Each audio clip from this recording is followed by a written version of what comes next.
শেরে বাংলা একে ফজলুল হকের দিকে তাকান, মৌলানা ভাসানের দিকে তাকান, বঙ্গবন্ধু শেখ মুজিবুর রহমানের দিকে তাকান, তাদের পোশাকগুলোকে দেখেন। কি পোশাক ছিল? Shirt pant, shirt pant. তাহলে আপনি পড়েছেন কেন? এত বাঙালি বাঙালি করে চিৎকার করেন, তাহলে আপনি এগুলো পড়ছেন কেন?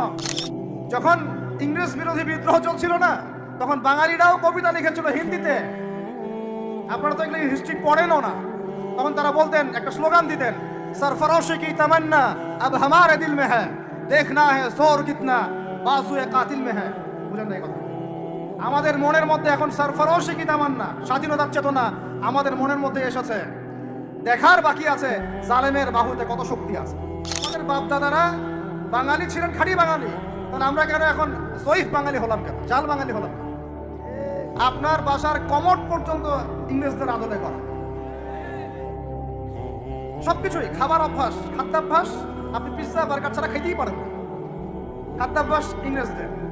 তারপরে খাওয়া হালাল না হারাম সেটা প্রশ্ন করছি না আমি।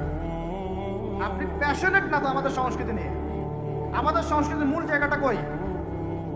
পাঞ্জাবি পায়জামা তো পড়ছেন না, এটা আমাদের সংস্কৃতি ছিল। ঢিলে ঢালা পোশাক পরতাম। আমাদের সংস্কৃতি ছিল মাছে ভাতে বাঙালি। ওই মাছ তো ফরমালিন দিয়ে সব নষ্ট করে ফেলেছে। মাছেও ভেজাল, ভাতেও ভেজাল, পুকুর সব ভরাট করে ফেলতেছে, নদীগুলো শুকায় যাচ্ছে। নদীমাতৃক বাংলাদেশ, নদী কোথায়? নদীতে পানি কোথায় বলেন? পানির ন্যায্য হিস্সাই বা কোথায়? আমাদেরকে পানির ন্যায্য হিস্সা দেওয়া হচ্ছে? তাহলে আমরা কি দাস হয়ে থাকবো নাকি? আল্লাহ পাক আমাদেরকে বোঝার তৌফিক দান করেন। সংস্কৃতি দেখেন, সংস্কৃতি কি ছিল আমাদের? আমাদের বাপদাদাদের যুগটা চলে যান, ওই ফজরের আগে তারা ঘুম থেকে উঠতেন। আসসালাতু খায়রুম মিনান নাওম, কানে গেলে ঘুম থেকে উঠে যাইতেন, নামাজ পড়তেন। বাংলার ঘরে ঘরে কোরআন তেলাওয়াত শোনা যাইতো।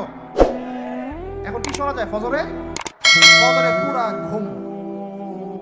প্রথম কাতারে আপনি যে কয়টা মানুষকে পাবেন, তার মধ্যে 90% দাড়ি পাকা যুবকদেরকে আপনি পাবেন।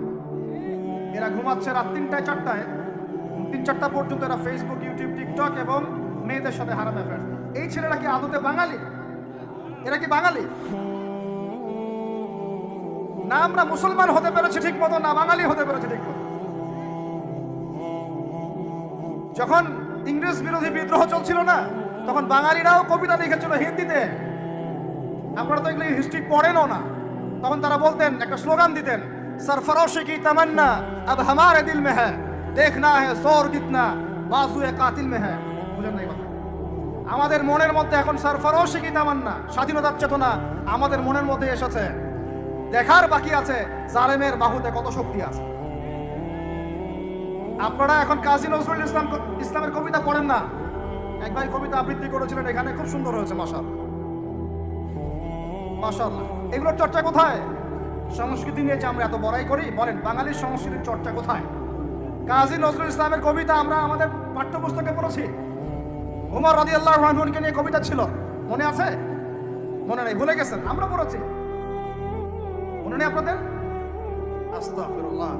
উমর ইবনে খাত্তাব, আমিরুল মুমিনিন, তোমার কি জানি, তোমার স্মৃতি আজানের ধ্বনি না, জানে না মুয়াজ্জিন। আমি ভুলে গেছি, অনেকদিন আগে পড়াইগুলো, আমি চর্চা এখন করি না।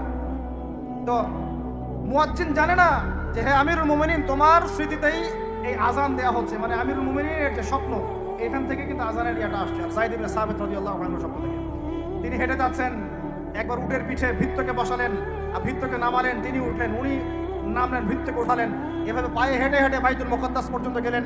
জানেন না আপনারা এগুলো ঘটনা? কোথায় এগুলো, কোথায় এখন বলেন? আছে পাঠ্যপুস্তকে? ঢাক, ঢোল, লুগি, তবলা কি শুরু করেছেন আপনারা? আসলে আসলে বাঙালি সংস্কৃতি বলতে কি বোঝাচ্ছেন? আহমেদ সফার নাম শুনেছেন? তাকে ছাড়া আপনি বাঙালি সংস্কৃতি কোথায় পাবেন? এই বাঙালি সংস্কৃতির ভিতরে এই যে ওলামায়ে কেরামের অবদান, এটা আপনি কিভাবে অস্বীকার করছেন? আমরা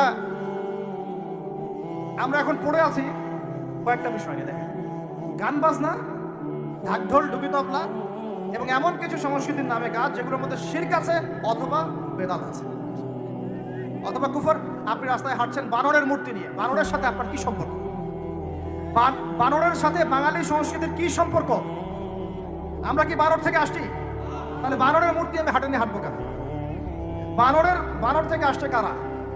ওই যে শনিবারে যারা মাছ ধরতে নিষেধ করা হয়েছিল তারপরেও মাছ ধরেছে, আল্লাহ পাক বলছেন ওদেরকে বানর বানিয়ে দিয়েছে। জানেন না এটা? পড়েন, পড়াশোনা করেন। পড়াশোনা না করলে আমার সব কথা বুঝতে পারবেন না হয়তো বা। যদি বুঝতে না পারেন আরো একবার লেকচার শুনেন, রিপিটেড শুনেন, তারপরে আবার চেক করেন, ক্রস চেক করেন।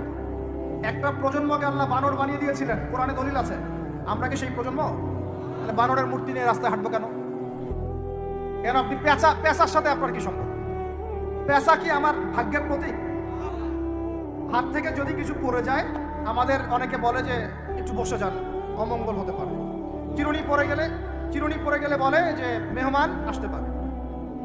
বিড়াল সামন দিয়ে চলে গেলে বলে একটু বসে যায়, অমঙ্গল হতে পারে। ইসলাম কি বলছে জানেন? যখনই মনের মধ্যে কোনো কুলক্ষণ আসবে আপনি পড়বেন, আমার সাথে বলেন, আপনি পড়বেন আল্লাহুম্মা লা খায়রা ইল্লা খায়রুক ওয়ালা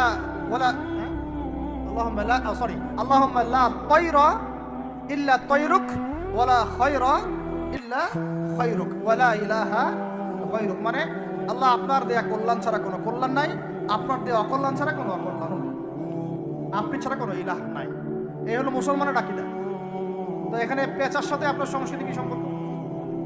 পেঁচা অমঙ্গলের লক্ষণ। এগুলো কি শুরু করেছি আমরা? যে কোনো একটা বিষয় নিয়ে যদি আলোচনা করতে চান আসেন, বসেন, আমরা বসি, আলোচনা করি, সমাধানের পথ খুঁজি, প্রতিভাকে মূল্যায়ন করেন।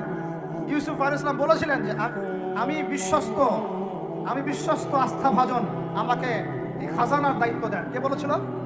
ইউসুফ আলাইহিস সালাম। কখনো কখনো দায়িত্ব চেয়ে নেওয়া জায়েজ যখন দেখবেন দায়িত্ব নেওয়ার যোগ্য কোনো মানুষ নাই। কিন্তু যে পদ্ধতিতে এখন মানুষ দায়িত্ব চাচ্ছে ওই পদ্ধতি তো ইসলাম সমর্থন করছে না। এখানে আপনি একজন ট্রান্সজেন্ডারকে দেখছেন মানুষের ঘরে ঘরে গিয়ে ভোট চাচ্ছে, একজন হিজড়াকে দেখছেন মানুষের ঘরে ঘরে গিয়ে ভোট চাচ্ছে, নারী থেকে পুরুষ হচ্ছে, পুরুষ থেকে নারী হচ্ছে।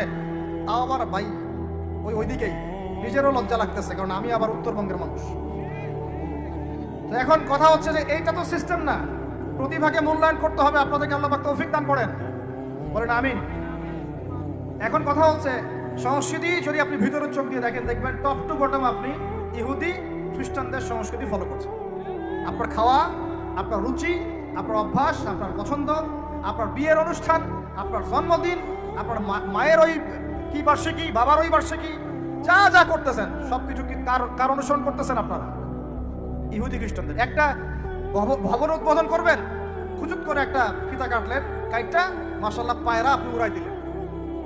এই পাখি কি আমার কল্যাণ নিয়ে আসবে? হ্যাঁ, এই পায়রা আমার কল্যাণ নিয়ে আসতে পারে?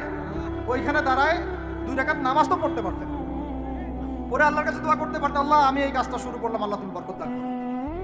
আমার সংস্কৃতি। একটা দোকান করেছেন, বাড়ি করেছেন, শুরুতেই আপনি ডিজে পার্টি দিলেন, ডিজে পার্টি।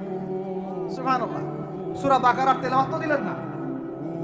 তাহলে পুরো বিশ্বের প্রত্যেকটা ডিপার্টমেন্ট, মূল জায়গাগুলো আমরা এখন নিয়ন্ত্রিত হচ্ছি, এবং ভিতরের চোখ দিয়ে যদি দেখি আমরা আমাদের শেকড় থেকে দূরে সরে গেছি ভাই। আল্লাহ পাক আমাদের সবাইকে বোঝার